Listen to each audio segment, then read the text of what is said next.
Hi friends, ఎలా ఉన్నారు? నేనైతే చాలా బాగున్నాను. మీరు కూడా బాగున్నారని ఆశిస్తున్నాను. ఈరోజు రెసిపీ అయితే ప్రతి ఒక్కరికి నచ్చే రెసిపీ. చాలామంది కాలీఫ్లవర్ అంటే చాలా చిరాకు పడతారు, అసహించుకుంటారు. అలాంటి వాళ్లకు, మరి ముఖ్యంగా నాన్ వెజ్ ప్రియులకు ఈ కాలీఫ్లవర్ కర్రీ ఆసమ్ అని చెప్పుకోవచ్చు. ఇలా చేసి ఒక్కసారి వారికి పెడితే ఇక పదే ఎప్పుడు వండినా ఈ రుచే కోరుకుంటారు. ఎందుకంటే అంత టేస్టీగా ఉంటుంది. ఒక రకంగా చెప్పాలంటే అన్నం తినేటప్పుడు ప్లేట్ అంతా ఊడ్చేస్తారనమాట, వితౌట్ రైస్. మరి ఈ ప్రాసెస్ ఏంటో ఒకసారి చూసేద్దామా.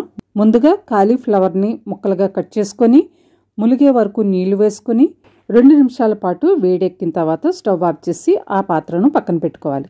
మరొక ప్యాన్ తీసుకొని ప్యాన్ వేడెక్కిన తర్వాత అరకప్పు నూనె వేసుకొని అందులో క్లీన్ చేసి 2 సార్లు కడిగి పెట్టుకున్న ఎండు రొయ్యలను వేసుకోవాలి. ఈ ఎండు రొయ్యలు 30 నుంచి 40 సెకండ్ల వరకు వేయించుకున్న తర్వాత బాగా సన్నగా తరిగిన ఉల్లిపాయ ముక్కలను 1 కప్పు వేసుకోవాలి. అందులోనే 6 పచ్చిమిర్చి చిలుకలను వేసుకొని గోల్డెన్ బ్రౌన్ కలర్ వచ్చే వరకు ఉల్లిపాయలను వేయించుకోవాలి. ఇలా ఉల్లిపాయలు వేగిన తర్వాత 1 కప్పు మంచి కలర్ ఉన్న టమాటా ముక్కలను వేసుకోవాలి.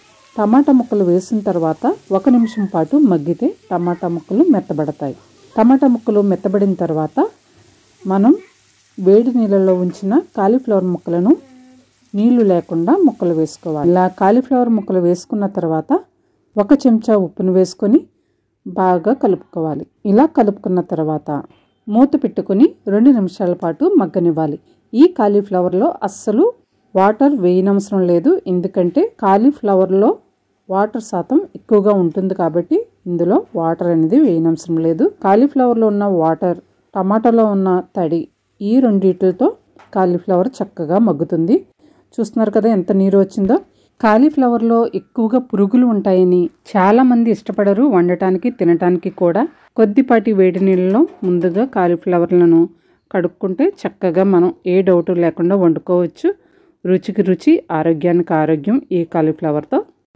కాలీఫ్లవర్లో విటమిన్ సి అనేది చాలా ఎక్కువగా ఉంటుంది. ప్రతి ఒక్కరూ తినవలసిన ఆహారం.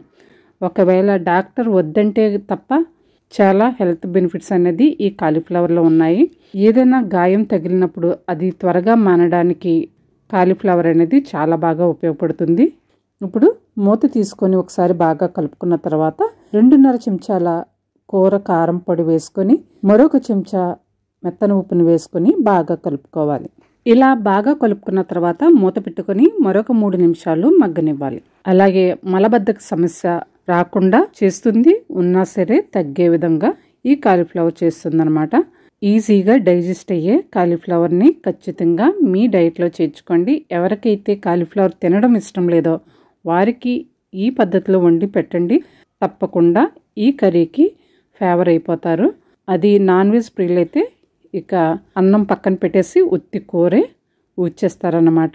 ఇలా 3 నిమిషాలు మూత పెట్టుకొని మగ్గిన తర్వాత మూత తీసి ఒకసారి బాగా కలుపుకొని ఉప్పు కారాలు సరిపోయో లేదో చూసుకుంటే స్టవ్ ఆఫ్ చేసుకుంటే సరిపోతుంది. చూస్తున్నారు కదా ఎంత కలర్ఫుల్గా ఉందో, అంతే టేస్టీగా ఉంటుందండి. మరి ఇంకెందుకు ఆలస్యం, వెంటనే కాలీఫ్లవర్ తెచ్చేసుకొని ఈ కాలీఫ్లవర్ కర్రీకి ఫ్యాన్స్ అయిపోండి. మరి ఈ వీడియో మీకు నచ్చినట్లయితే లైక్ చేయండి. మీకు నచ్చిన వారికి షేర్ చేయడం మర్చిపోవద్దు. మరిన్ని ఇంట్రెస్టింగ్ వీడియోస్ కోసం మన ఛానల్ని సబ్స్క్రైబ్ చేసుకోండి. ఆరోగ్యంగా ఉండండి, ఆనందంగా ఉండండి.